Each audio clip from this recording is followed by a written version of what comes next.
اعوذ باللہ من الشیطان الرجیم، بسم اللہ الرحمن الرحیم۔ آپ علیہ السلام بھی بنی اسرائیل کی طرف مبعوث ہوئے۔ آپ علیہ السلام کی دعوت کے انکار پر اللہ تعالیٰ نے بنی اسرائیل پر بخت نصر بادشاہ کو مسلط فرمایا۔ آپ علیہ السلام نے بخت نصر بادشاہ کو بھی پیغام الہی پہنچایا۔ حضرت اسحاق بن بشر رحمۃ اللہ علیہ نے حضرت وہب بن منبع رحمۃ اللہ علیہ سے بیان کیا ہے کہ اللہ تعالیٰ نے جب حضرت ارمیہ علیہ السلام کو بنی اسرائیل کی طرف بھیجا تو اس وقت ان میں بڑے بڑے حادثات رونما ہو چکے تھے اور وہ نافرمانوں میں مبتلا ہو چکے تھے، حتیٰ کہ انہوں نے انبیاء علیہ السلام کو قتل بھی کیا۔ تو بخت نصر نے ان کو فتح کرنے کا ارادہ کیا اور اللہ تعالیٰ نے بھی اس کے دل میں ان پر حملہ کرنے کی بات ڈال دی، کیونکہ اللہ تعالیٰ اس کے ذریعے ان سے انتقام لینا چاہتا تھا۔ پھر اللہ تعالیٰ نے حضرت ارمیہ علیہ السلام کی طرف وحی کی کہ مجھے بنی اسرائیل کو ہلاک کر کے ان سے انتقام لینا ہے، لہٰذا آپ صخرۃ البیت المقدس پر ٹھہر جائیں، آپ کے پاس میری وحی اور حکم نازل ہوتا رہے گا۔ حضرت ارمیہ علیہ السلام کھڑے ہوئے، انہوں نے اپنے کپڑے پھاڑ لیے، اپنے سر پر مٹی ڈال لی اور سجدے میں گر گئے اور کہا، اے پروردگار، میں چاہتا ہوں کہ میری ماں مجھے جنم نہ دیتی، کیونکہ تو نے مجھے بنی اسرائیل کے انبیاء میں آخری بنایا ہے اور بیت المقدس کی بربادی اور بنی اسرائیل کی تباہی میری وجہ سے ہوگی۔ اللہ تعالیٰ نے فرمایا، اپنا سر سجدے سے اٹھا۔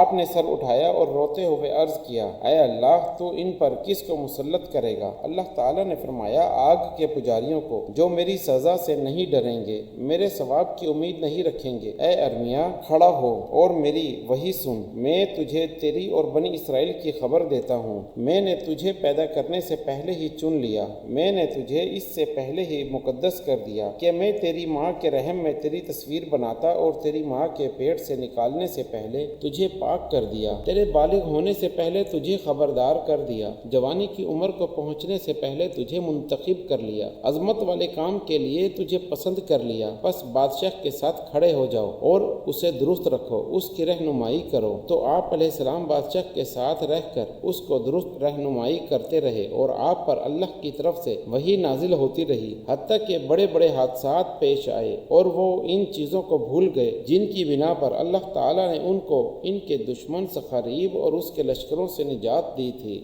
جب حضرت ارمیہ علیہ السلام نے ان کو اللہ تعالیٰ کا پیغام پہنچایا تو انہوں نے اللہ تعالیٰ کی وعید اور سزا سنی، تو انہوں نے ان سب کے باوجود ان کی نافرمانی کی، ان کی تکذیب کی اور انہیں متہم قرار دیا۔ کہنے لگے، تم جھوٹے ہو، تم نے اللہ پر بہت بڑا بہتان لگایا ہے۔ کیا تو کہتا ہے کہ اللہ تعالیٰ اپنی زمین مساجد کو اپنی کتاب، عبادت اور وحدانیت سے خالی چھوڑ دے گا؟ جب زمین میں اللہ کا کوئی عبادت گزار، کوئی مسجد اور کتاب نہیں رہے گی تو اس کی عبادت کون کرے گا؟ اس میں کوئی شک نہیں کہ تو نے اللہ تعالیٰ کے ذمے بہت بڑا بہتان لگایا ہے اور نعوذ باللہ تیرا دماغ خراب ہے۔ پھر انہوں نے انہیں پکڑا، جکڑا اور قید خانے میں بند کر دیا۔ پس اللہ تعالیٰ نے ایسے حالات میں ان پر بخت نصر کو بھیجا، وہ اپنے لشکروں کو لے کر ان پر حملہ آور ہونے کے لیے چلا، ان کے علاقے میں اترا اور ان کا محاصرہ کر لیا۔ اسی کے متعلق اللہ تعالیٰ نے ارشاد فرمایا، وہ گھروں میں گھس گئے، جب ان کے محاصرے کی مدت طویل ہو گئی تو انہوں نے ذلت و پستی کے ساتھ اپنے آپ کو دشمن کے حوالے کر دیا اور دروازے کھول دیے۔ دشمن کے لشکر گلی گلی اور کوچہ کوچہ آ گھسے۔ پھر بخت نصر نے جاہلیت کا حکم ان میں نافذ کر دیا اور ظالم بادشاہوں جیسا ان کے ساتھ سلوک کیا۔ ان میں سے 1/3 کو قتل کر دیا، 1/3 کو قید کر لیا اور صرف اپاہجوں، بوڑھے مردوں اور عورتوں کو چھوڑا۔ پھر انہوں نے اپنے گھوڑوں کے ساتھ ان کی لاشوں کو روند ڈالا اور بیت المقدس کو بھی شہید کر دیا۔ بچوں کو ہانک کر ساتھ لے گئے اور عورتوں کو ننگا کر کے بازاروں میں لا کھڑا کیا۔ لڑائی کے قابل لوگوں کو قتل کر دیا، قلعوں کو تباہ و برباد کر دیا، مساجد کو گرا دیا اور تورات جلا دی۔ جب وہ فارغ ہو کر واپس جانے لگے تو اس نے تمام مال و دولت لوٹ لی اور قیدیوں کو ہانک کر ساتھ لے گیا۔ اس کے ساتھ بادشاہوں اور علماء کے بچوں کی تعداد 90,000 تھی۔ اس نے بیت المقدس میں گندگی پھینک کر اور خنزیروں کو ذبح کر کے اس کی توہین کی۔ حضرت داؤد علیہ السلام کے خاندان کے ساتھ تعلق رکھنے والے بچے 7,000 تھے۔ حضرت یوسف بن حضرت یعقوب علیہ السلام اور ان کے بھائی بن یامین کے خاندانوں سے 11,000 بچے تھے۔ 8,000 کا تعلق آل عیشی بن حضرت یعقوب علیہ السلام سے تھا۔ 14,000 کا حضرت یعقوب علیہ السلام کے بیٹے زبالون اور انفتالی سے تعلق تھا۔ 14,000 کا دان بن حضرت یعقوب علیہ السلام کے خاندان سے تھا۔ 18,000 یستاخر بن یعقوب علیہ السلام سے، 2,000 یکون بن حضرت یعقوب علیہ السلام سے، 4,000 روبن روبیل بن لاوا سے اور 12,000 باقی تمام بنی اسرائیل سے تعلق رکھتے تھے، ان سب کو لے کر بابل پہنچ گیا۔ اسحاق بن بشیر رحمۃ اللہ علیہ نے کہا، حضرت وہب بن منبع رحمۃ اللہ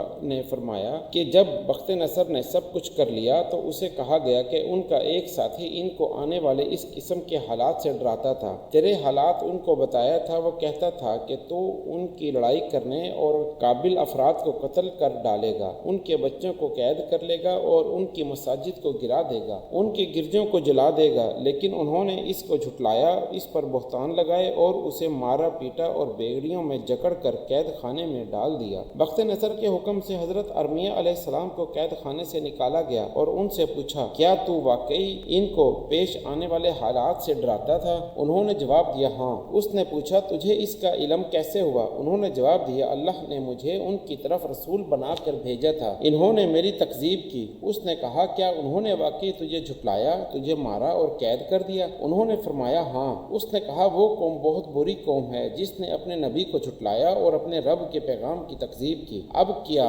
آپ میرے ساتھ مل سکتے ہیں؟ میں آپ کی عزت و تکریم اور خیر خواہی کروں گا، اگر آپ پسند کریں تو میں آپ کو آپ کے علاقے میں ہی چھوڑ دوں گا اور آپ کو امان دے دوں گا۔ حضرت ارمیہ نے اسے کہا کہ میں اس وقت سے اللہ کی پناہ میں ہوں جب سے میں اس کی اطاعت اور فرما برداری سے خود نہیں نکلا۔ بنی اسرائیل اگر اس کی اطاعت سے الگ نہ ہوتے تو وہ تجھ سے نہ ڈرتے اور نہ کسی اور سے ڈرتے اور نہ ہی تو ان پر غلبہ حاصل کرتا۔ جب بخت نصر نے حضرت ارمیہ علیہ السلام کی گفتگو سنی تو انہیں چھوڑ دیا، تو حضرت ارمیہ علیہ السلام سرزمین ایلیا میں اپنی جگہ ٹھہر گئے۔ حشام بن محمد بن الصائب الکلبی رحمۃ اللہ علیہ کہتے ہیں کہ بخت نصر فارس کے بادشاہ کی طرف سے احواز اور روم کے درمیانی علاقے کا بادشاہ تھا۔ اسی نے بلخ شہر آباد کیا تھا جس کو خنسا کہا جاتا ہے۔ اس نے ترکوں سے لڑائی کی اور ان کو تنگ جگہوں پر دھکیل دیا۔ جب وہ شام میں آیا تو دمشق والوں نے اس سے صلح کر لی۔